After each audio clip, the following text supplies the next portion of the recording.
In today's episode, we'll be talking about 5 reasons to consider why your online course should have an open and closed cart.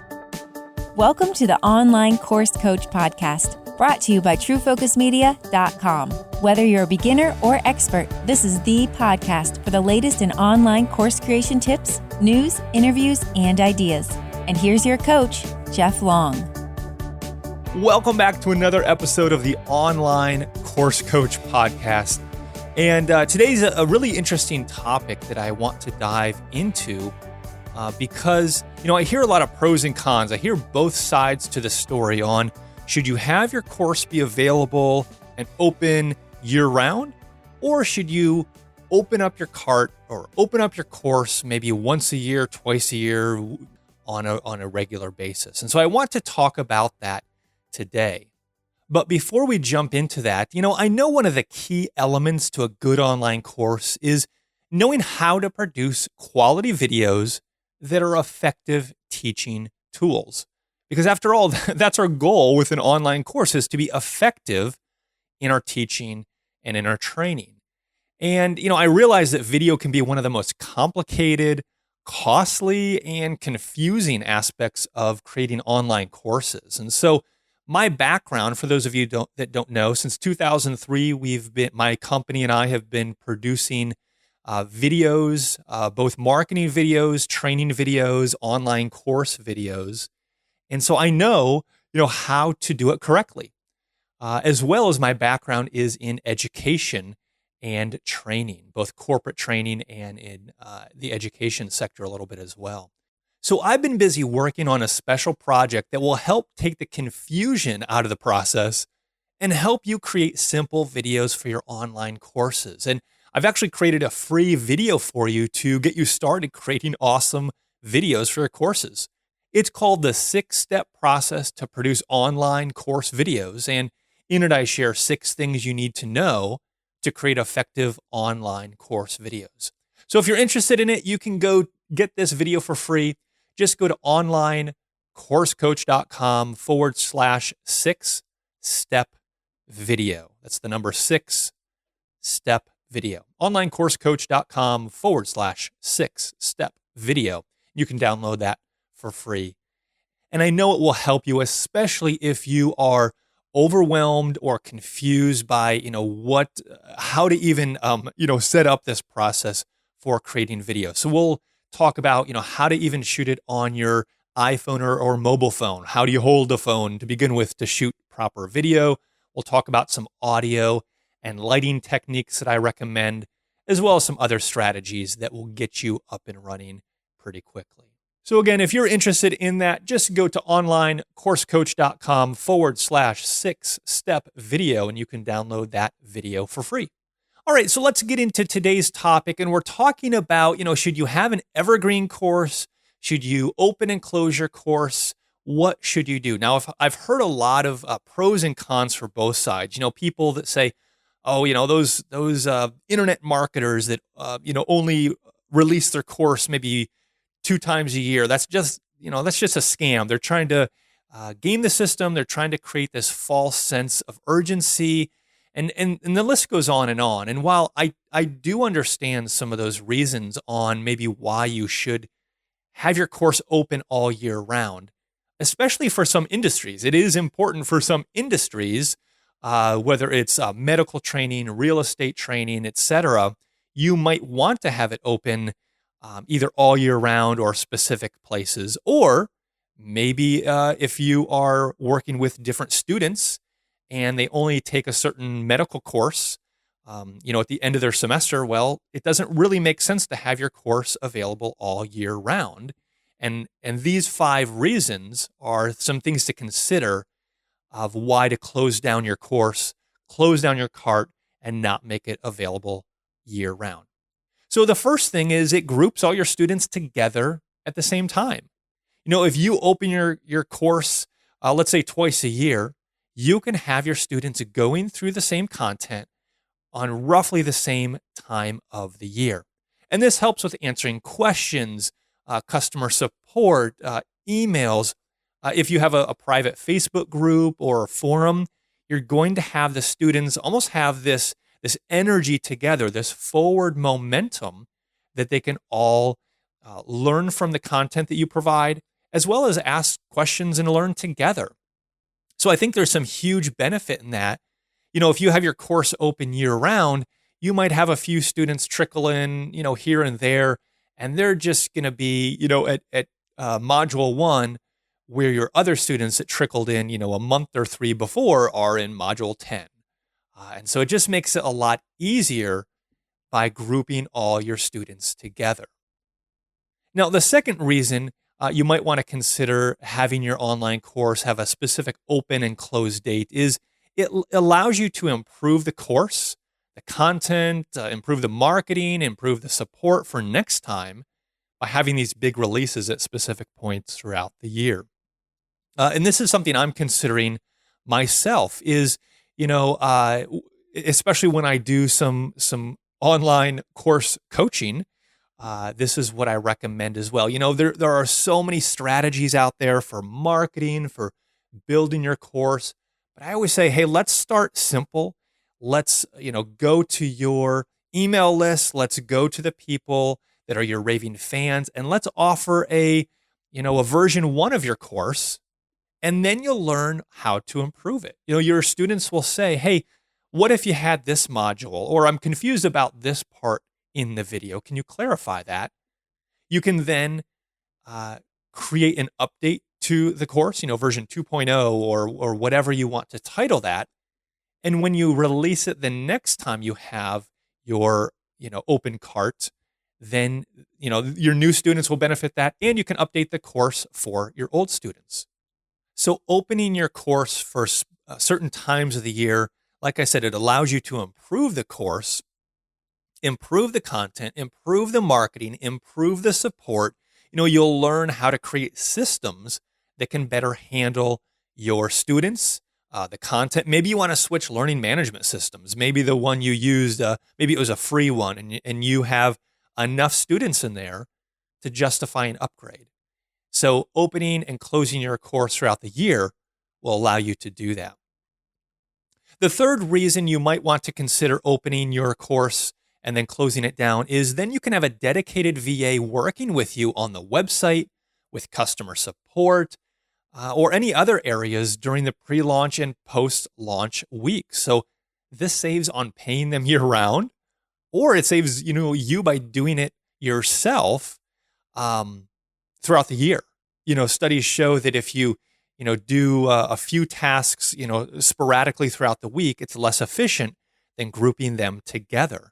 So why not group all your course launch process into a specific time frame? And it might take you a month of pre-launch, and then a few weeks during the launch, and then the post-launch follow-up.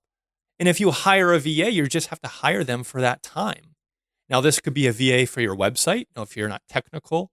It could be a VA for crafting the content. Maybe you hire somebody to either produce the videos or edit the videos, or just somebody for technical support. I've done that myself with some clients. And customer service as well. You don't want to have these customer support emails trickle in. Hey, I lost my password, or just the other random emails you may get, both good and bad. And not that they're going to be terrible, but that I lost my password email does come through quite a bit. And you can have somebody on support working with you through that time of your launch. And I think that is key. I think that helps you be more efficient. I think it helps you be more profitable, and it helps you help more people in a better way. That way you're not kind of overwhelmed throughout the year doing your other projects. You can really sit down and dedicate yourself to your students during that course launch.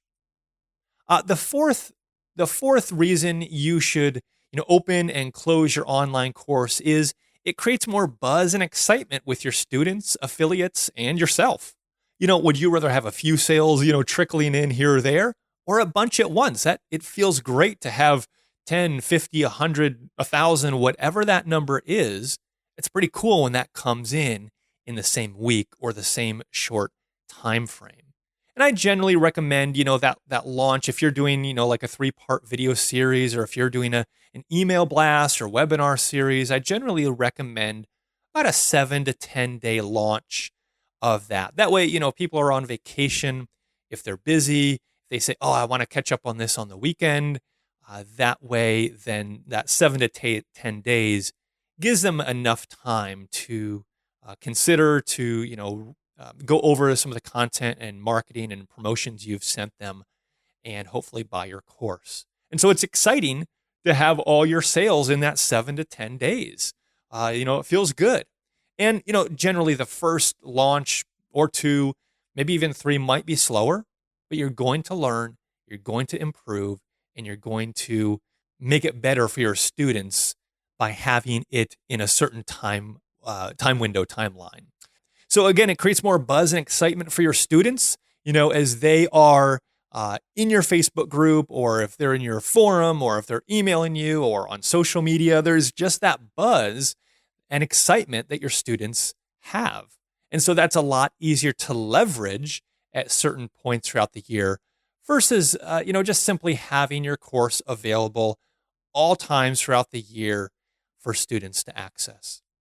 All right, so let's review. That was number 4. So let's go, before we do number 5, let's review. The first thing is it groups all your students together at the same time. The second one is it allows you to improve, to iterate your course, the content, the marketing, and support for the next time. Number 3, it allows you to have a dedicated VA working with you on some of the technical issues, support issues, etc., during the launch of your course. Number 4, it creates more buzz and excitement for you and your students and affiliates. And number 5, speaking of affiliates, it's easier to get affiliates to help promote you in the course within a specific window. Your affiliates probably want this because they can promote it at various points of the year. If you just say, hey, I have a course, it's always open, you can just kind of promote it on your podcast, on your blog, on your whatever, chances are they're not going to do that. Maybe they will if it's an amazing fit and it just makes sense. But if it's something where it's just open, all year round, you're not going to have as good a results as if you say, hey, during the month of November, we're going to have this launch. I'd love for you to be an affiliate and promote this. Would you be interested? And so they know that they have, certain weeks of the year, a certain timeline that they are going to be promoting this. So that's something you definitely want to consider. All right, so again, let's go over these 5 things because I think they're very important and something you should consider on why you should open and close your course down. So number 1, it groups all your students together at the same time. Number 2, it allows you to improve the course, the content, the marketing. Number 3, you can have a dedicated virtual assistant working with you. Number 4, it creates buzz and excitement with your students and yourself. And number 5, it's easier to get affiliates to help promote you when you have that certain time of the year that you release your course. So what do you think? How do you have your course set up? Is it always available? Is it always there? Or do you have certain times of the year that you release your course? I'd love to hear your thoughts. Shoot me an email, jeff@onlinecoursecoach.com. Let me know, how you're doing it. What are some of the successes you've seen with your strategies? Because I do know that this is not a one size fits all. There are times where it does work best to have them open all year round, all the time. And maybe we'll do a podcast on, 5 reasons why you should have your course open and available all year round. But that's for another episode. But yeah, let me know what you think. Send me an email, jeff@onlinecoursecoach.com, or shoot me a message there on Twitter. Jeff_Long is my Twitter handle. I've had some really good interactions with some of you on that. Somebody recently told me that they just found the show. They've been binge listening to the episodes. And so she had a lot of fun things to say as we were just kind of interacting back and forth there on Twitter. Well, lastly, before we follow up, again, if you want to learn how to create better videos, more effective videos for your online courses, maybe you're overwhelmed, it's confusing, or you think, I don't even want to be on camera for these online course videos, go to onlinecoursecoach.com/6-step video. That's the number 6-step video. And in that video, I'll give you the 6-step process to producing online course videos. Even if you're not tech savvy, even if you don't want to be in front of the camera, we'll talk about some things on how to not be in front of the camera. And so you'll learn of that a lot in that video. Again, go to onlinecoursecoach.com/6-step video. Well, hey, thanks again for coming back to the show here. We'll be having some more episodes coming out here shortly. But if this episode was valuable to you, I would encourage you just to share this with one person. Just hit that share button on your phone, or if you're on the website, just send that link, put it on Facebook or Twitter, LinkedIn, or email it to somebody that you think could benefit from this. Maybe you just had the conversation with somebody about this topic, or maybe they're about to launch their course and you think this would help them. That would just spread the word, help other people as they're thinking through the launch. We'll keep coming back to the show here, the Online Course Coach Podcast, where it is my goal to help you to teach many, to impact millions.